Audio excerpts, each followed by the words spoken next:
Essas verdades que nós cantamos são parte das defesas que nós levantamos quando a nossa imaginação é permeada basicamente pelas notícias que nós recebemos dos meios de comunicação, dos portais de notícia, das mensagens e grupos de WhatsApp. Sempre que o nosso coração tende a ser mais consumido pelo que nos é apresentado, né, nessas notícias ou mensagens assustadas, nós temos um poderoso recurso para fortalecer o nosso coração, cantando ao Senhor, sendo lembrados dessas verdades preciosas, tocando o campo da nossa sensibilidade, o campo da nossa imaginação, tocando esse campo das nossas afeições, e assim também sendo fortalecidos no Senhor e na força do seu poder. Essa noite nós vamos meditar no Salmo 42, e eu quero convidar você a abrir a palavra do Senhor nele.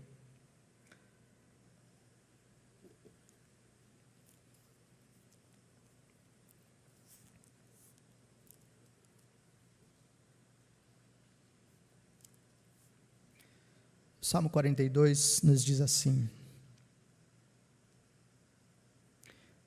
assim como a corça suspira pelas correntes das águas, assim por ti, ó Deus, suspira a minha alma. A minha alma tem sede de Deus, do Deus vivo. Quando irei e me apresentarei diante da face de Deus? As minhas lágrimas têm sido meu alimento dia e noite, enquanto me dizem continuamente: o seu Deus, onde está? Lembro-me dessas coisas, e dentro de mim se derrama a minha alma, de como eu passava com a multidão de povo e os guiava em procissão à casa de Deus, entre gritos de alegria e louvor, multidão em festa. Por que você está abatida, ó minha alma? Por que se perturba dentro de mim? Espere em Deus, pois ainda o louvarei, a Ele, meu auxílio e Deus meu. Sinto abatida dentro de mim a minha alma. Lembro-me, portanto, de ti, nas terras do Jordão, no Hermon e no monte Mizar. Um abismo chama outro abismo ao ruído das tuas cachoeiras. Todas as tuas ondas e vagas passaram sobre mim. Contudo, o Senhor, durante o dia, me concede a sua misericórdia, e de noite está comigo o seu cântico, uma oração ao Deus da minha vida. Pergunto a Deus, minha rocha: por que te esqueceste de mim?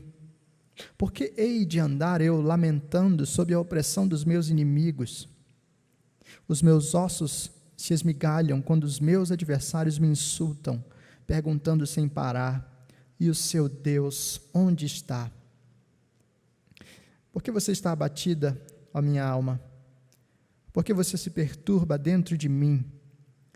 Espere em Deus, pois ainda o louvarei, a Ele, meu auxílio e Deus meu. Essa é a palavra do Senhor.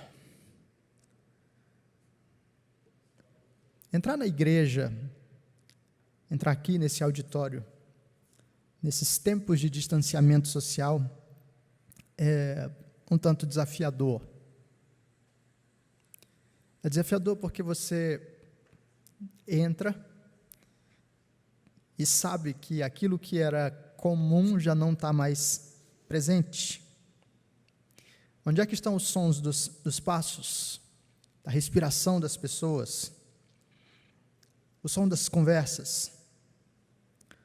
Onde é que estão os sorrisos e as saudações?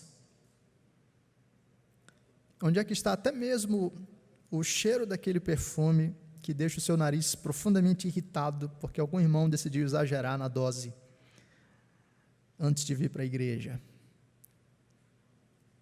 Durante esses dias a gente chega aqui e são bancos vazios e eu tenho que pregar para um celular.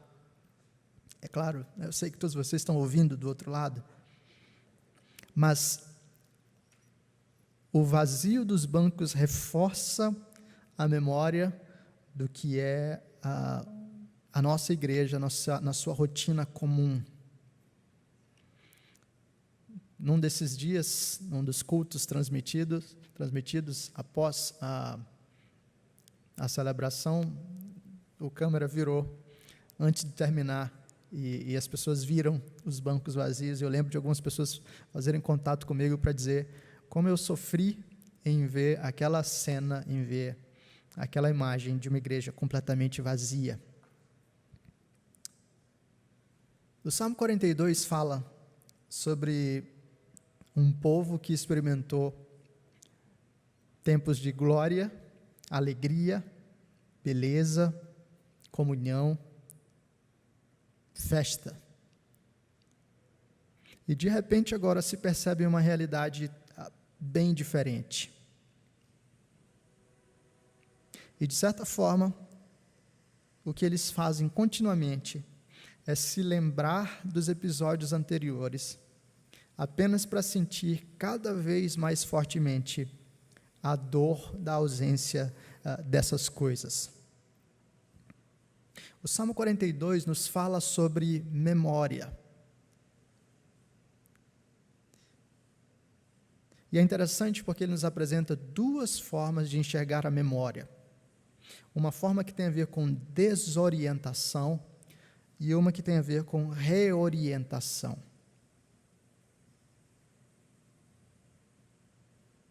Exatamente porque nós estamos nesse momento em que a gente está lidando com memória, e talvez muitos de nós estejam olhando para as coisas do passado, mas também do presente, com essa tentação de enxergar simplesmente a desorientação.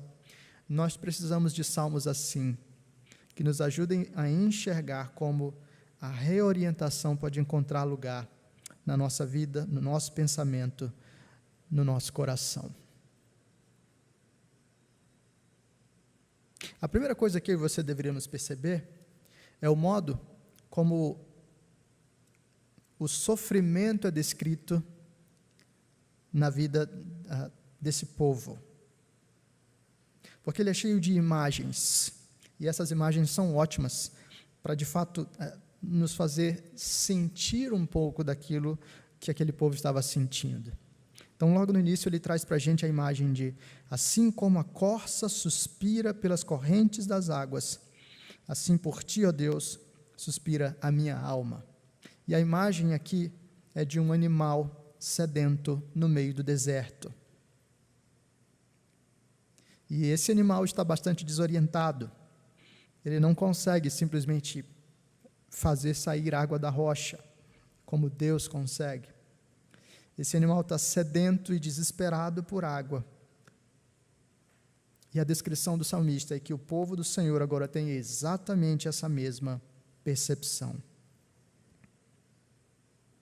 E por que esse tipo de sede, sem uma resolução imediata, é utilizada como descrição para o salmista? Provavelmente porque esse salmo é descrito no período do exílio, em que esse povo de Deus, por causa da sua resistência, por causa da sua desobediência ao Senhor, é levado para longe da sua terra, e acima de tudo, longe do templo, da manifestação viva da presença de Deus no meio do seu povo.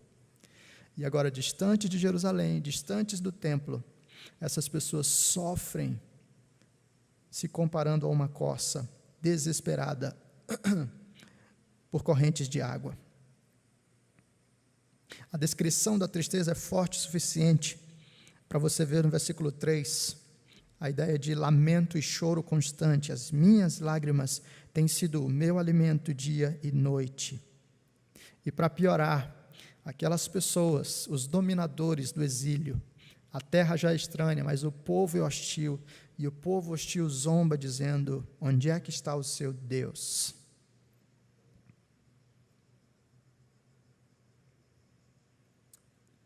No versículo 7, a imagem utilizada é de abismos. Um abismo chama outro abismo ao ruído das tuas cachoeiras. Todas as tuas ondas e vagas passam sobre mim. E a imagem agora é de alguém que é levado pela força das águas, sem qualquer controle. Se você já tentou surfar alguma vez na vida, ou se você já viu algum vídeo de um surfista tentando surfar uma onda violenta, você sabe que é tomar um caldo.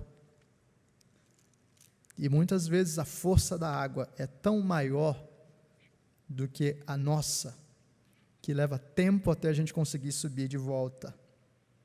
A imagem aqui é de ondas e vagas passando sobre gente pequena como eu e como você, sem nos dar a chance de simplesmente nos recuperar. Finalmente, uma outra imagem é do versículo 10, em que diz: os meus ossos se esmigalham quando os meus adversários me insultam, perguntando sem parar: e o seu Deus onde está? Se você já quebrou uma perna, um braço, um dedo, algum osso alguma vez na vida, você sabe o quão doloroso isso pode ser.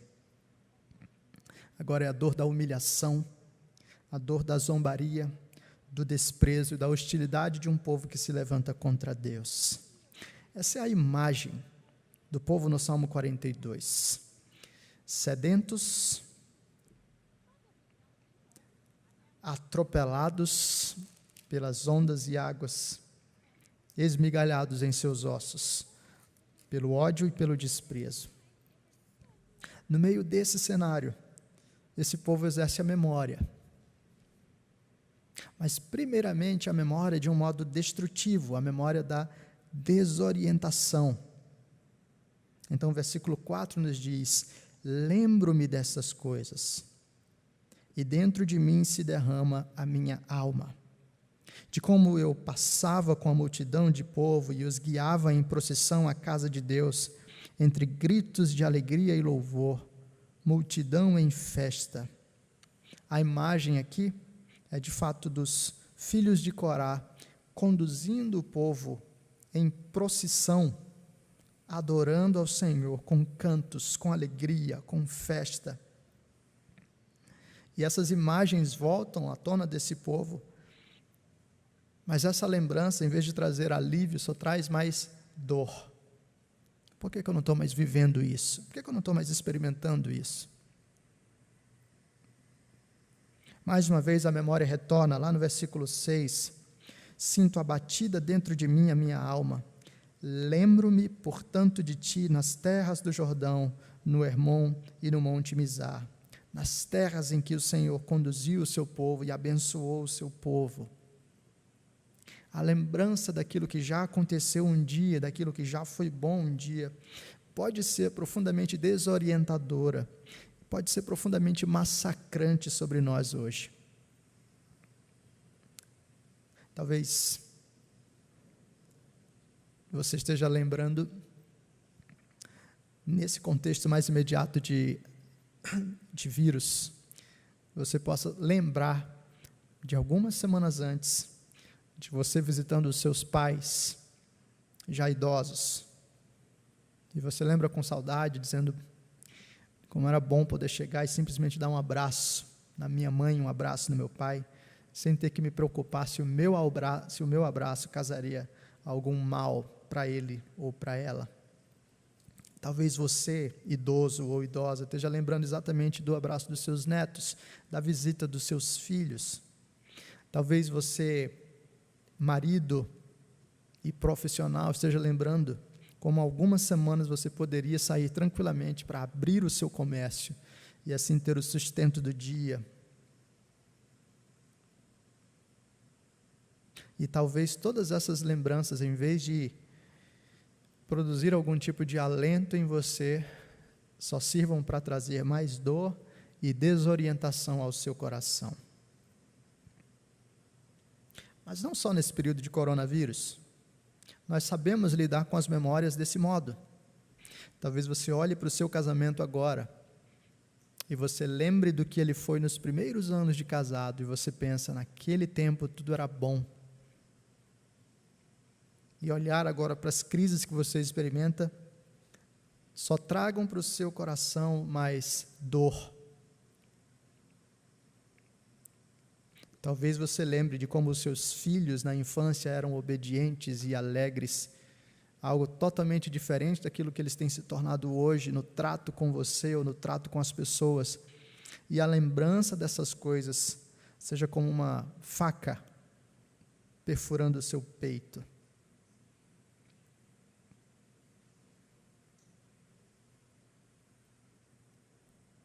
Como é que a gente lida com essas memórias? Como é que a gente lida com essa dor? O Salmo 42 apresenta honestamente a realidade de alguém que está confuso por causa do sofrimento. Esse homem fala com Deus de um modo honesto. Ele pergunta a Deus no versículo 9, por que o Senhor se esqueceu de mim? Por que eu hei de andar me lamentando sob a opressão dos meus inimigos? Este homem não mascara a realidade para dizer, está tudo bem, não tem problema nenhum, eu sou cristão e tudo vai dar certo, e pensamentos positivos. Esse é um homem que, de fato, lamenta diante do Senhor e pode levar ao Senhor o seu choro. Mas esse não é um homem que fica apenas no lamento e no choro. Porque assim como as memórias podem nos conduzir à tristeza, as memórias podem nos conduzir à esperança. E é por isso que esse salmo é intercalado por alguns versos fundamentais que se repetem. Versículo 5 e versículo 11. Por que você está abatida, ó minha alma? Por que se perturba dentro de mim? Espere em Deus, pois ainda o louvarei, a Ele, meu auxílio e Deus meu. A mesma coisa repetida no versículo 11. Por que você está abatida, ó minha alma? Por que se perturba dentro de mim? Espere em Deus, pois ainda o louvarei, a Ele, meu auxílio e Deus meu. Qual é o contraste aqui? O contraste fundamental é a lembrança daquilo que um dia foi e hoje não é mais experimentado, com a lembrança daquilo que é eterno, daquilo que não muda. O fato de você estar em Jerusalém ou estar diante do templo pode mudar. Um dia você está lá, no outro dia você está na Babilônia. O fato de você estar saudável e de repente se perceber doente é algo que muda. O fato de você ter prosperidade financeira e de repente se perceber quebrado acontece. Mas existe algo que não muda, existe algo que não pode ser diferente. E tudo isso tem a ver com o caráter imutável do Deus eterno. E essa é a memória fundamental que serve para trazer reorientação e esperança ao salmista. Essa é a memória do versículo 11. Espere em Deus, pois ainda o louvarei, a Ele, meu auxílio e Deus meu.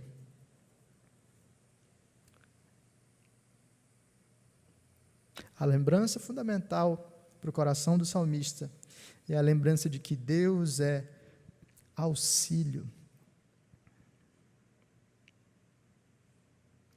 Tendo Deus como auxílio, nós podemos nos relembrar das situações concretas em que Deus tem cuidado de nós. Primeiro, nós podemos relembrar de toda a história do povo de Deus. Deus tem livrado o seu povo ao longo dos séculos. E nós temos visto isso de tantas formas. Desde as coisas maiores, como o livramento de Faraó e do Egito, até situações menores, como o livramento de um irmão. Mas não apenas na história da igreja, nós temos visto na nossa história pessoal as manifestações do livramento de Deus, do Senhor se revelando como o nosso auxílio. Deus nos livra de doenças e acidentes, Deus provê a nossa alimentação e o nosso sustento, Deus cuida da nossa vestimenta e da nossa moradia. E certamente, se você fizesse um pouquinho de esforço, você conseguiria agora mesmo fazer uma pequena lista de situações nas quais Deus agiu, livrou, protegeu, cuidou de você.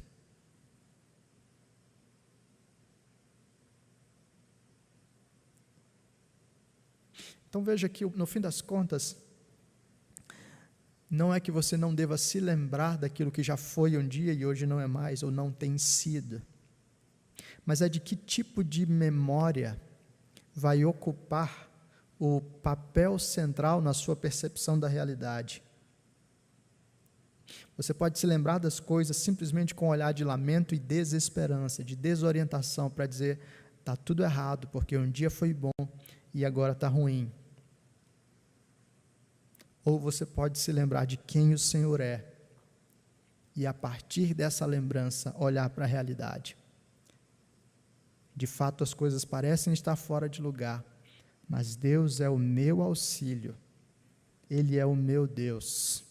E por causa disso, as coisas que parecem estar fora de lugar serão resolvidas pelo Senhor, do jeito dEle, para o meu bem e para a sua glória. Nessa base, o salmista prega para si mesmo, ele fala para si mesmo, e esse é um exercício que eu e você devemos assumir. Ele diz, por que você está abatida, ó minha alma? Por que se perturba dentro de mim? Espere em Deus, pois ainda o louvarei. Ele fala consigo, ele encoraja a si mesmo. A gente tem a ideia de que quem fala sozinho é doido, né? E talvez por isso a gente fique meio desencorajado de alguma coisa assim. Mas saiba que ninguém é tão influente sobre você quanto você mesmo. Você não escuta nenhuma outra voz com tanta abertura e com tanta convicção do que a sua, ou quanto a sua própria voz. Por isso, se você prega o Evangelho para você, se você fala à sua alma, se você lembra a si mesmo das verdades de quem Deus é, isso pode ter um efeito profundamente libertador e transformador para o seu coração. Finalmente, lembre da verdade de Lamentações 3, versículo 21, nos diz, quero trazer à memória o que me pode dar esperança. Desafie as memórias ruins e a interpretação ruim da realidade com as memórias da provisão do Senhor, do cuidado do Senhor e da graça do Senhor. Eu sei que é doloroso ainda olhar para a igreja vazia e lembrar do que nós experimentávamos algumas semanas atrás. Mas em vez de simplesmente ceder ao desespero, eu e você podemos olhar para essas coisas e dizer, alma, espera em Deus, você ainda vai louvá-lo, Ele é o meu auxílio, Ele é o meu Deus. Esse é o convite do Evangelho, esse é o convite da palavra do Senhor para você nessa noite.